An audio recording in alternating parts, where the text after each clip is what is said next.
Financial year 2022 में 3.1 trillion dollar GDP के साथ इंडिया आज वर्ल्ड की 6th सबसे बड़ी इकोनॉमिक कंट्री में से एक है। परंतु ईयर 1991 में ऐसा क्या हुआ था कि इंडिया को देश का 47 मीट्रिक टन सोना विदेश में गिरवी रखना पड़ा था, और वो भी संसद और देश को बगैर बताए। नमस्कार दोस्तों, मगध से आपका स्वागत किया जाता है। तो चलिए वीडियो को शुरू करते हैं और जानते हैं कि देश का सोना आखिर क्यों विदेश भेजना पड़ा। क्या है इकोनॉमिक रिफॉर्म 1991 और कौन थे वो लोग जिन्होंने इंडिया को फाइनेंशियल क्राइसिस 1991 से बाहर निकाला, इंडिया को इकोनॉमिक पावर दिलवाई और इंडिया की तस्वीर को पूरी तरह से बदल दिया।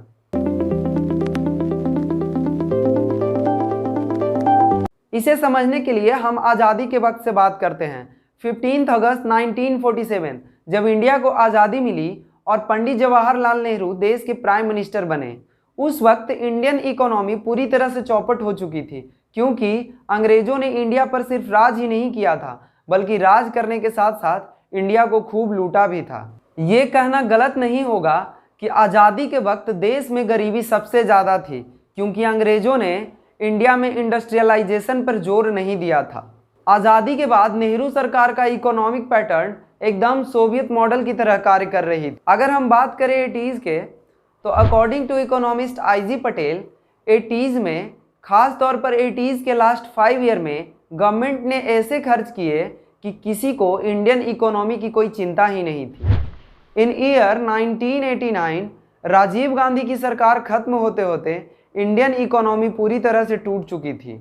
जर्नलिस्ट शंकर अय्यर की माने तो 1988 में राजीव गांधी से इंटरनेशनल मॉनेटरी फंड यानी IMF ने कहा था कि भारत तेजी से फाइनेंशियल क्राइसिस की ओर बढ़ रहा है और इससे बचने के लिए लोन लेने का सुझाव दिया था। राजीव गांधी इस प्रस्ताव के लिए मान भी गए थे, परंतु इनके पार्टी के लोग नहीं माने। इसके अलावे जनरल इलेक्शन नज़दीक होने के कारण राजीव गांधी ने भी इस पर कोई खास ध्यान नहीं दिया। 1989 के जनरल इलेक्शन के बाद विश्वनाथ प्रताप सिंह देश के प्राइम मिनिस्टर बने, परंतु इनका भी इंडिया के गिरते इकोनॉमी पर कोई खास ध्यान नहीं रहा। BP सिंह की सरकार बीजेपी और कम्युनिस्ट पार्टी के सहारे चल रही थी, हालांकि इनकी सरकार 1.5 सालों में ही गिर गई। इसके बाद 10 नवंबर 1990 को चंद्रशेखर देश के नए PM बने और इनके economic adviser doctor Manmohan Singh बने। दिसंबर 1990 में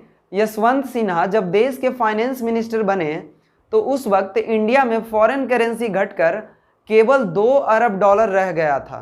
यशवंत सिन्हा के फाइनेंस मिनिस्टर बनने से पहले इंडिया में 5 अरब डॉलर का शॉर्ट टर्म लोन यानी 30 to 90 डेज में कवर करने वाला लोन लिया गया था। 1990 में हुए गल्फ वार के दौरान इंडिया IMF यानी इंटरनेशनल मॉनेटरी फंड से लोन लेना चाहती थी, परंतु यह अमेरिका के बगैर इजाज़त के नहीं हो सकता था, क्योंकि IMF में अमेरिका के 80% से ज़्यादा वोट्स थे।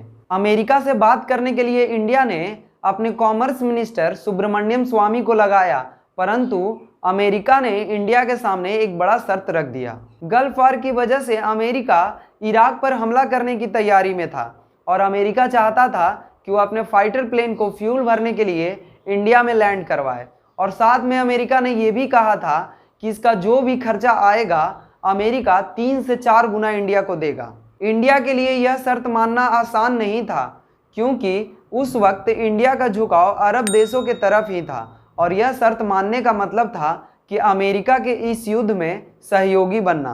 परंतु इंडिया के पास और कोई रास्ता भी नहीं था, क्योंकि इंडिया किसी भी हाल में इस फाइनेंशियल क्राइसिस से बाहर आना चाहता था, जिसका नतीजा ये हुआ कि 9 जनवरी 1991 को इंडिया ने अमेरिकी जहाज़ों को अपने यहाँ तेल भरने का परमिशन दे दिया और अमेरिका ने 17 जनवरी 1991 को इराक पर बमबारी शुरू कर दिया। यही नहीं, उस वक्त के इंडियन प्राइम मिनिस्टर चंद्रशेखर ने अमेरिका के इस कार्रवाई को सही बताया और अगले ही दिन IMF ने 1 अरब 3 करोड़ डॉलर जारी कर दिया। हालांकि इससे भी इंडियन इकोनॉमी में कोई सुधार नहीं हो सका। इंडिया में 1991 में पेमेंट क्राइसिस होने के कारण इंपोर्ट में भारी कमी आया। इसका नतीजा ये हुआ कि सरकार को दोनों तरफ से घाटा सहना पड़ा। इस समय की स्थिति इतनी गंभीर हो गई थी कि इंडियन फॉरेक्स रिजर्व मुश्किल से 3 सप्ताह के इंपोर्ट के बिल पेमेंट के लायक बचा था। फॉरेन करेंसी कम होने की वजह से इंडियन रुपीस में तेजी से गिरावट हो रही थी और साथ में पीएम चंद्रशेखर पर इतना ज़्यादा प्रेशर था कि इनकी सरकार फरवरी 1991 में बजट पेश नहीं कर सकी। दूसरी ओर international credit rating agency Moody's के साथ दुनिया भर के कई क्रेडिट रेटिंग एजेंसी ने इंडिया को डाउनग्रेड कर दिया था और साथ में वर्ल्ड बैंक और आईएमएफ ने भी इंडिया का साथ छोड़ दिया था। इंडिया के लिए यह सबसे मुश्किल भरा दौर था और इससे निपटने के लिए फाइनेंस डिपार्टमेंट की एक इम्पॉर्टेंट मीटिंग हुई। इस मीटिंग में उस वक्त के रिजर्व बैंक ऑफ इंडिया के गवर्नर एस वेंकटरमन और पीएम के एडवाइजर डॉक्टर मनमोहन सिंह के बीच इम्पोर्टेंट कन्वर्सेशन के बाद यह डिसीजन लिया गया कि इंडियन गोल्ड को फॉरेन बैंक में एज मॉर्गेज रखकर इस फाइनेंशियल क्राइसिस से बाहर आया जा सकता है। ये वो गोल्ड था जिसे इंडियन कस्टम डिपार्टमेंट ने स्मगलिंग में पकड़ा था। पीएम चंद्रशेखर ने इस प्रस्ताव पर मुहर लगा दी। दरअसल चंद्रशेखर की सरकार को राजीव गांधी की पार्टी बाहर से समर्थन दे रही थी, जिस कारण राजीव गांधी को बताकर यह फैसला लिया गया था। साथ ही साथ उस वक्त के फाइनेंस मिनिस्टर यशवंत सिन्हा ने इस फाइल पर पटना में रहते हुए सिग्नेचर किया था, जिसका परिणाम यह हुआ कि इंडिया के 20 मीट्रिक टन यानी 20,000 केजी सोना चुपके से 21 मई से 31 मई 1991 को स्विट्जरलैंड के यूबीएस बैंक में गिरवी यानी मॉर्गेज के रूप में रख दिया गया। इससे भी इंडियन इकोनॉमी में कोई खास बदलाव नहीं हो सका। तब इंडियन गवर्नमेंट को एक बार फिर इंडियन गोल्ड का सहारा लेना पड़ा। इस बार बैंक ऑफ इंग्लैंड और बैंक ऑफ जापान में इंडियन गोल्ड को एज ए मॉर्गेज रखा गया। आरबीआई के पूर्व गवर्नर वाई रेड्डी अपने बुक एडवांस एंड डिसेंट में 1991 का उस दौर का जिक्र करते हुए लिखा है कि किस तरह महज 40 करोड़ रुपए के लिए देश को 47 टन सोना गिरवी रखना पड़ा था। इतना सब कुछ होने के बाद भी इंडिया इस फाइनेंशियल क्राइसिस से बाहर नहीं निकल पाया था। तो आखिर कौन थे वो लोग जिन्होंने इस फाइनेंशियल क्राइसिस से इंडिया को बाहर निकाला? इसके बारे में बात करने से पहले हम इस फाइनेंशियल क्राइसिस के कारणों को जान लेते हैं। इंडिया को उस हाल में पहुंचने का सबसे बड़ी वजह थी लाइसेंस परमिट राज। दरअसल आज़ादी के बाद से ही इंडियन इकोनॉमी पूरी तरह से सोशलिस्ट पैटर्न पर चल रही थी। इस सोशलिस्ट मॉडल ने इंडियन इकोनॉमी को धीरे धीरे कमज़ोर करता गया। सोशलिस्ट मॉडल के अनुसार किसी भी प्रोडक्ट को मार्केट में गवर्नमेंट के परमिशन के बिना नहीं लाया जा सकता था। किसी भी गुड्स को कितना मैन्युफैक्चर किया जाएगा, इसके मैन्युफैक्चर में क्या क्या सामान लगेंगे, इसे मार्केट में कितना उतारा जाएगा एवं इसका प्राइस क्या होगा, यह सब इंडियन गवर्नमेंट के प्लानिंग कमीशन तय करती थी। प्लानिंग कमीशन को पंचवर्षीय योजना के नाम से भी जाना जाता था। उस वक्त की स्थिति ऐसी थी कि किसी भी व्यक्ति को कार, स्कूटर या सीमेंट तक लेना रहता तो इसके लिए भी गवर्नमेंट से लाइसेंस बनवाना पड़ता था। राशन के लिए लंबे लंबे लाइनों में लगना पड़ता था। यहाँ तक कि अगर किसी फंक्शन में एक्स्ट्रा सामान की भी ज़रूरत पड़ती तो इसके लिए भी गवर्नमेंट से परमिशन लेना पड़ता था। इसी के कारण इसे लाइसेंस परमिट राज भी कहा जाता था। दूसरा सबसे बड़ा कारण गल्फ वार रहा।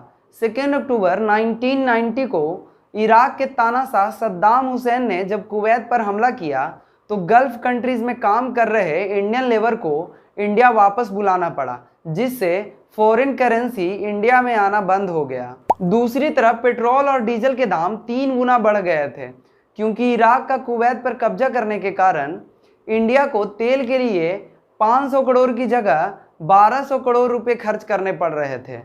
और साथ ही साथ इंडिया के कुछ पॉलिटिशियंस को इंडियन इकोनॉमिक कंडीशन को अनदेखा करना फाइनेंशियल क्राइसिस 1991 का बहुत बड़ा कारण बना। अब 1991 में एंट्री होती है 2 पॉलिटिशियंस की जोड़ी, जिन्होंने इंडिया को इस फाइनेंशियल क्राइसिस से बाहर निकाला और साथ ही साथ इंडिया की तस्वीर को पूरी तरह से बदल दिया। 20 जून 1991 जब पीवी नरसिम्हा राव देश के प्राइम मिनिस्टर बने। पीवी नरसिम्हा राव ऐसे वक्त में देश के प्राइम मिनिस्टर बने थे जब देश का सोना विदेश में गिरवी रखा गया था। ऐसे में इनके ऊपर बहुत बड़ी जिम्मेदारी थी कि कैसे देश को इस फाइनेंशियल क्राइसिस से बाहर लाया जाए। प्राइम मिनिस्टर बनते ही बिना देरी किए इन्होंने इस पर एक्शन लेना शुरू कर दिया और सबसे पहले पीवी नरसिम्हा राव एवं पीसी अलेक्जेंडर ने डॉक्टर मनमोहन सिंह को as a finance minister appoint किया। पीवी नरसिम्हा राव और डॉक्टर मनमोहन सिंह दोनों मिलकर मात्र 1 महीने के अंदर बजट को तैयार किया और पार्लियामेंट में पेश किया। इसका ब्लूप्रिंट पीवी नरसिम्हा राव ने खुद से तैयार किया था एवं आगे के कार्य को डॉक्टर मनमोहन सिंह ने किया था। इस इकोनॉमिक रिफॉर्म 1991 में इंडियन इकोनॉमी मॉडल से सबसे पहले सोशलिस्ट पैटर्न को निकाल बाहर किया। हालांकि इस नए बजट का विरोध पार्टी के भीतर ही किया जा रहा था। इस नए बजट में सबसे पहले लाइसेंस परमिट राज को खत्म कर दिया गया, क्लोज इकोनॉमी को खोल दिया गया, इंपोर्ट एक्सपोर्ट पॉलिसी में बदलाव किया गया, कस्टम ड्यूटी को 220% से घटाकर 150% कर दिया गया, आरबीआई के द्वारा बैंकों पर नियंत्रण भी कम किया गया एवं नए कॉमर्शियल बैंक खोलने के लिए नियम भी आसान किए गए। इस नए बदलाव के कारण लोकल कंपनीज में विकास हुआ और साथ ही साथ फॉरेन कंपनियों ने भी इंडिया में प्रवेश किया। इसी बजट की वजह से इंडियन इकोनॉमी ने फिर से रफ्तार पकड़ लिया और देश का इकोनॉमिक रिफॉर्म का एक नया खाका तैयार हो गया। और साथ ही साथ दिसंबर 1991 में विदेश में रखा गया सोना को वापस खरीद लिया गया और आरबीआई में सुरक्षित रख दिया गया। ऐसे ही इन्फॉर्मेटिव वीडियो के लिए हमारे इस चैनल को सब्सक्राइब कर लें और अगर ये वीडियो इन्फॉर्मेटिव लगा हो तो प्लीज़ लाइक और शेयर करें। मिलते हैं अगले वीडियो में कुछ नए टॉपिक नए इन्फॉर्मेशन के साथ। तब तक के लिए थैंक यू सो मच। जय हिंद।